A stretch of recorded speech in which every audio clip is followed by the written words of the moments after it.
I never imagined that one simple knock on my door would change the way I understood my whole life. It was a quiet Sunday evening, the kind where the world outside feels slow and gentle. My children were already asleep, and I was folding laundry in the living room. The sound of rain touched the window softly, as if someone was whispering secrets to the night. Then, 3 knocks, slow, hesitant. I opened the door, and there she stood, my older sister Jasmine. Her face looked tired, not from work, but from years of thoughts. She never spoke aloud. She held a small envelope in her hand, and when our eyes met, something in my chest tightened. "Can I come in?" she asked. Her voice was calm, but her eyes were full of storm clouds. I stepped aside, nodding quietly.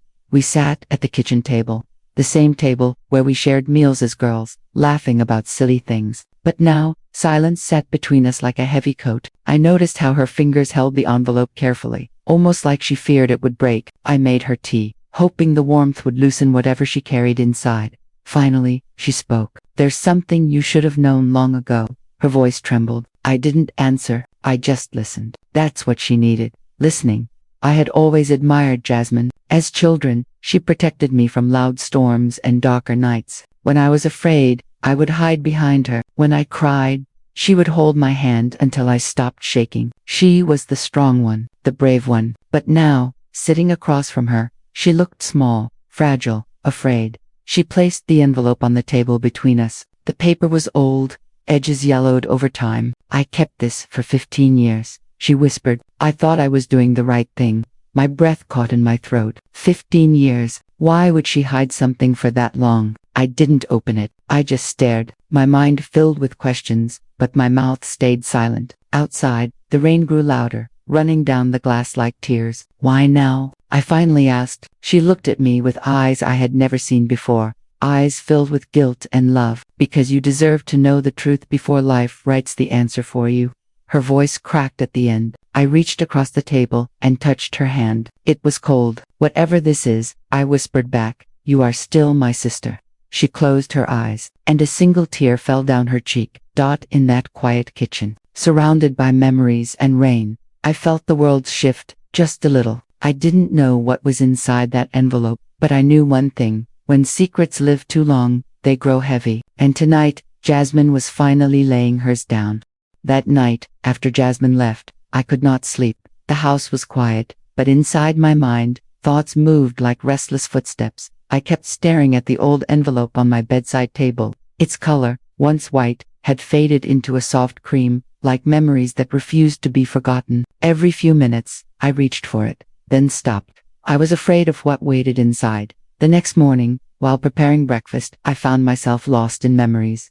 I remembered our childhood home, the warm smell of rice cooking, the tiny, wooden table in the corner of the kitchen, and the way Jasmine always cut my fruit into small pieces because she was afraid I might choke. She was always the caretaker, the protector. Back then, I never questioned why our parents treated us differently. They praised Jasmine for her strength, but they held me gently, like something fragile. I thought that was just love. Now, I wondered if it was fear. I placed 2 cups of tea on the living room table, one for me, and one for the silence sitting across from me. Then I took a deep breath and opened the envelope. Inside was a letter, written in my mother's handwriting. The moment I saw her looping cursive, my eyes stung with tears I didn't expect. My hands shook, and I paused, pressing the paper to my chest. For a moment, I felt her heartbeat there. The letter began softly. "My dear Aisha," it said, "there is something you should know." My breath broke. As the words continued, they wrapped around my heart like vines. She wrote about a hospital I had never visited, a rainy night, a crying baby left alone, and parents who had prayed for another child but could not have one. I felt my knees weaken. I stopped reading and stared out the window. The world seemed the same, but everything inside me felt different. I was adopted. This truth had slept hidden under the floorboards of my life for 15 years. And Jasmine? She carried it for them. I finished the letter with heavy eyes. "Please do not blame your sister," my mother wrote. "We asked her to protect this truth, because we feared we might lose you. Protect me, or keep me." I didn't know, but I understood something deeper. Secrets can be born from love, yet grow into pain. That evening, I sat alone at the dinner table, hearing the echo of our childhood laughter, like ghosts walking through the hallway of my memory. I whispered into the empty room, Why didn't they trust me enough? But the room, like the past, stayed silent. I folded the letter back gently. Maybe tomorrow, I would ask Jasmine for the answers my heart needed. But tonight, I allowed myself to feel confused, hurt, and strangely grateful. Because sometimes, the truth doesn't break us. It reveals who we were always meant to be. If you're following my story, stay with me. More hearts, more truths, are still to come. Like, share, and subscribe my channel to support these real stories and help others feel less alone. The next morning, I woke up with a heaviness sitting quietly on my chest. The letter lay folded on my bedside table, as if watching me. I brushed my fingers over its edge, wondering how many nights Jasmine had held this same secret close to her heart. I wanted to speak to her, but fear kept me in place. What would I even say? I made breakfast slowly, each movement careful, like my body was afraid to make noise. My children ran around, laughing and asking for toast, and I smiled at them. Their faces made me think about love, how far a parent would go to protect their child. Maybe now, the silence made more sense. Around noon, I called Jasmine. When she answered, her voice was soft, almost whispering. Aisha, did you read it? She asked. Those 4 words carried years of waiting. I swallowed, then replied, yes, I did. There was a long pause. I heard her breath tremble through the phone. Can I come over? She asked gently. When she arrived, I noticed how tired she looked, as if sleep had avoided her too. We sat again at the kitchen table, the place where truths seemed to find their way out. For a moment, neither of us spoke. Finally, I asked, why didn't you tell me sooner? My voice wasn't angry, it was simply fragile. She looked down at her hands. Because every time I tried, I saw how happy you were, she whispered. I thought, if this truth came out, it would break something inside you. Her eyes glistened, and I didn't want to be the one who caused that pain. I stared at the steam rising from our teacups, twisting gently in the air. But carrying it alone must have broken something in you, I said. Jasmine nodded, a tear slipping down her cheek. There were nights I cried because I felt like I was lying to you. It hurt to hear that. My sister had lived inside 2 worlds, honesty and loyalty, and somewhere in between, she lost herself. I remembered birthdays, celebrations, quiet nights where we sat watching rain fall against our childhood window. All those years, she smiled with a secret tucked behind her ribs. How heavy it must have felt.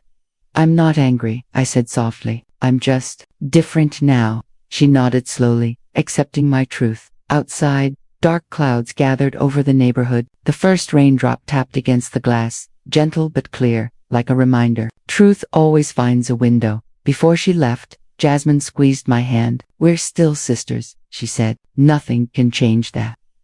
I watched her walk down the path, her shoulders heavy, yet lighter than before. After she left, I stood by the window and whispered to myself, maybe secrets are not meant to protect us forever. Maybe they're just temporary bridges, until we're ready to cross.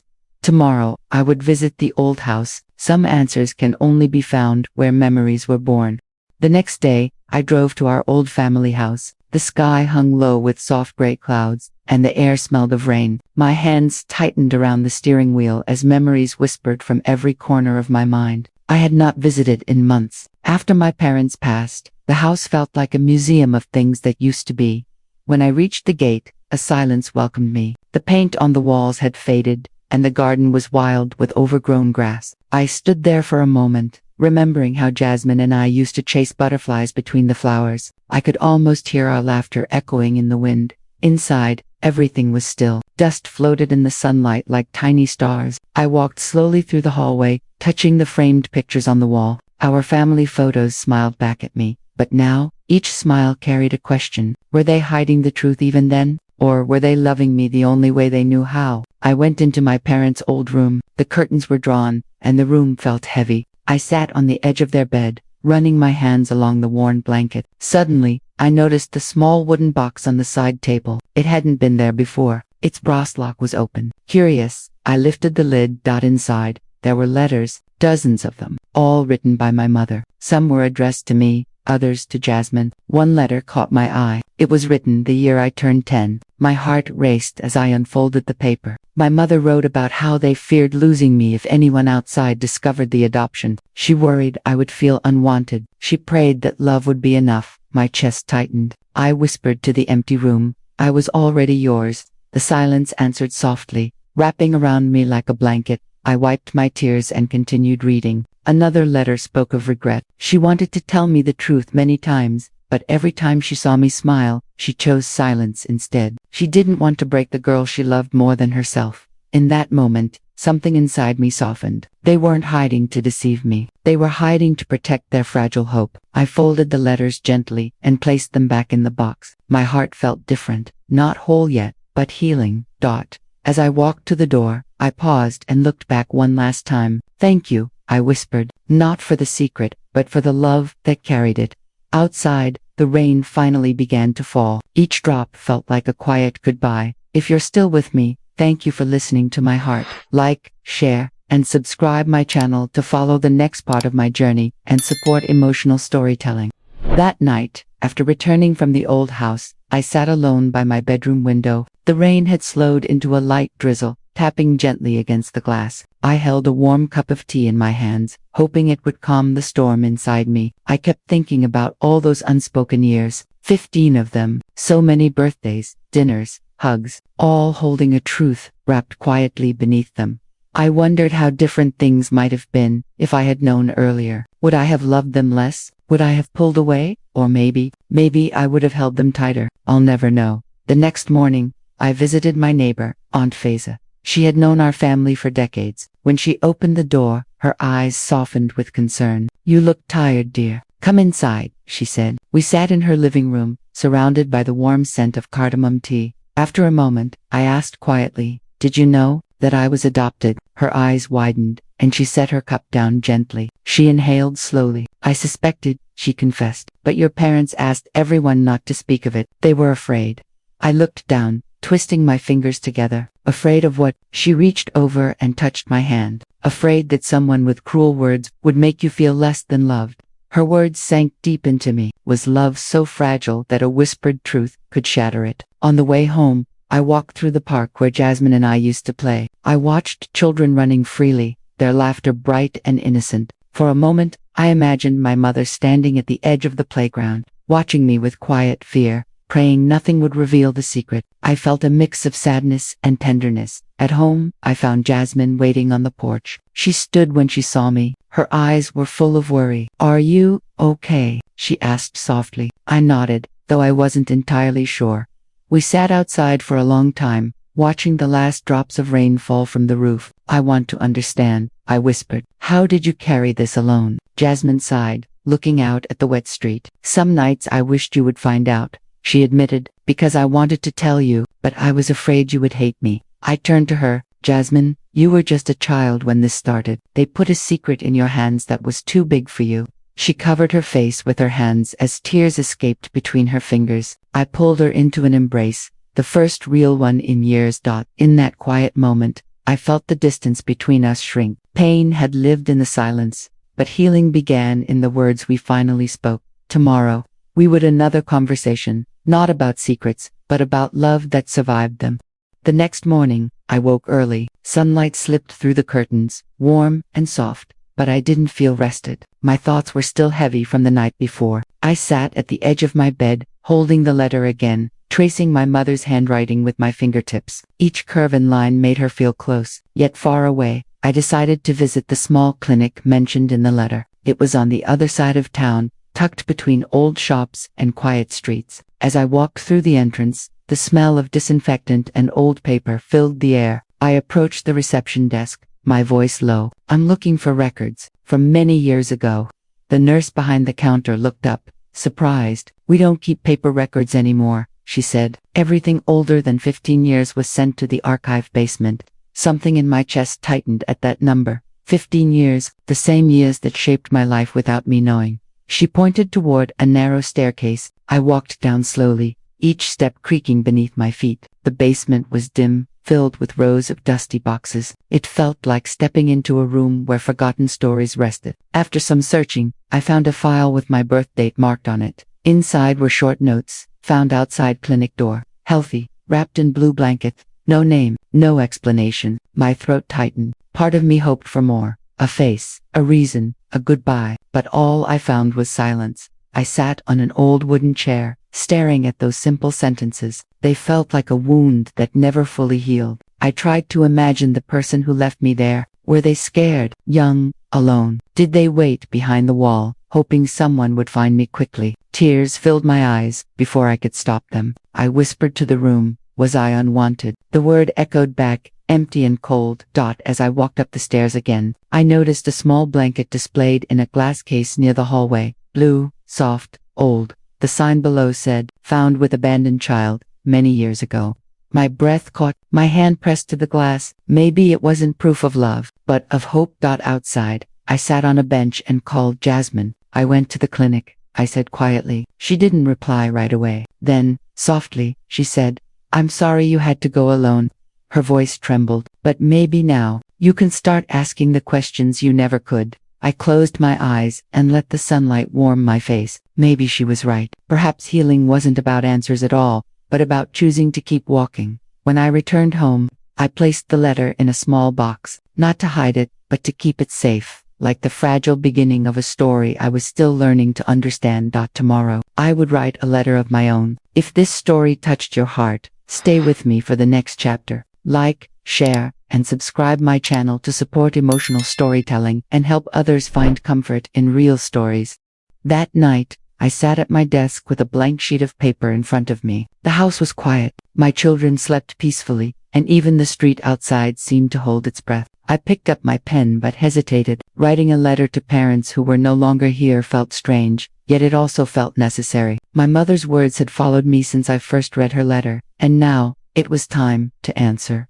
I began slowly. Dear Mama and Papa, I wrote, I finally know the truth. I paused, letting the ink dry. My hand trembled slightly, not from anger, but from emotion I couldn't easily name. I continued, telling them how I never felt unloved, how their hugs were warm, how their voices were soft when they tucked me into bed. I wrote about school mornings, birthday candles, and the way they held my hand crossing the street. Their love had always been real. The truth didn't change that. As I wrote, memories formed like gentle waves, but other feelings rose to questions, fear, sadness. I asked them why they didn't trust my heart enough to hold the truth sooner. I told them how heavy secrets can become over time, especially when carried by someone as young as Jasmine. I wished they had shared the truth together, around the same dinner table where we shared everything else. Tears fell on the paper, small watermarks of pain and forgiveness mixing together. I wiped them gently, smiling through the ache. When I finished, I folded the letter carefully and placed it next to theirs. Inside the wooden box I had taken from the old house, it felt like setting a piece of myself beside them, not to hide, but to rest. The next morning, sunlight touched the walls softly. I felt lighter somehow, as if speaking through ink had eased something inside me. Jasmine arrived early, holding 2 cups of tea. You're awake, she said softly. I couldn't sleep, I admitted. We sat in the living room, sipping tea, in silence. Then, I showed her the letter I wrote. She read it quietly, her eyes moving slowly across each line. When she finished, she pressed the page to her chest. Thank you, she whispered, for not turning away. I looked into her eyes, seeing years of worry soften just slightly. We carry pain better, I said, when we carry it together. We spent the rest of the day going through old albums, laughing at hairstyles and silly outfits we once loved. For the first time in a long while, the distance between us felt completely gone. As the sun set, Jasmine hugged me tightly. You're still my sister, she murmured, not because of blood, but because of love. That night, when I placed the wooden box on my shelf, I whispered to it softly, I know who I am, and I am loved. Tomorrow, I would do something I never thought I could attempt to find the beginning of my story. I woke up early the next morning, long before the sun had finished stretching its first orange ribbons across the sky. Today was the day. For weeks, I had replayed the same question in my mind. Who were my biological parents? But now, the question felt less like a wound and more like a doorway. I didn't want to replace the family I loved. I just wanted to understand the missing pieces. With a deep breath, I gathered the documents Jasmine and I found in the wooden box, a birth certificate, an address long abandoned, and a name. The name alone made my hands shake, not from fear, but anticipation. Jasmine insisted on coming with me. You won't walk this alone, she said firmly. That sentence wrapped around my heart like a warm blanket. We drove for hours. The road winding through small towns and long fields, My thoughts drifted between excitement and uncertainty. What if they rejected me? What if they never wanted to be found? Jasmine reached over occasionally and squeezed my hand. She didn't need to speak. Her presence was enough. Finally, we reached the address listed on the paper. My heart pounded. The house was old, paint peeling, but there were flowers blooming in the front garden. Someone still cared for this place. An elderly woman opened the door, confusion flickering across her face until her eyes landed on the name written on the document I held out. Her lips trembled. You look just like her, she whispered, covering her mouth. We were invited inside, and the moment the door closed, stories poured like water. My biological mother had been young, too young, terrified, alone. She was sent away, told it was wrong, told she would ruin her future. With no support, she made the hardest decision a mother can make, giving me a chance at the life she couldn't provide. She died years ago, never knowing who raised me, but always hoping I was loved. She left letters, never mailed, kept safely by this elderly woman, her own aunt. She placed a small box into my hands, the wood worn and soft. She wrote to you every year, she said quietly. Birthdays, holidays, even ordinary days. Tears threatened to spill as I opened the first letter. Her handwriting was gentle, hopeful, heartbreaking. Every sentence was a prayer that I grew safe, happy, cherished. With each page turned, I felt her presence, not as a ghost, but as a whisper of kindness and sacrifice. When we left, I didn't feel lost. I felt found twice, loved by the family who held me, and loved by the mother who let me go. That night, I placed the second wooden box beside the first. 2 stories, 1 heart. I finally understood origin doesn't define worth, love does. And now, I could live forward, not backward. If this story touched your heart, please like, share, and subscribe to my channel. Your support helps more stories like this reach the people who need them most.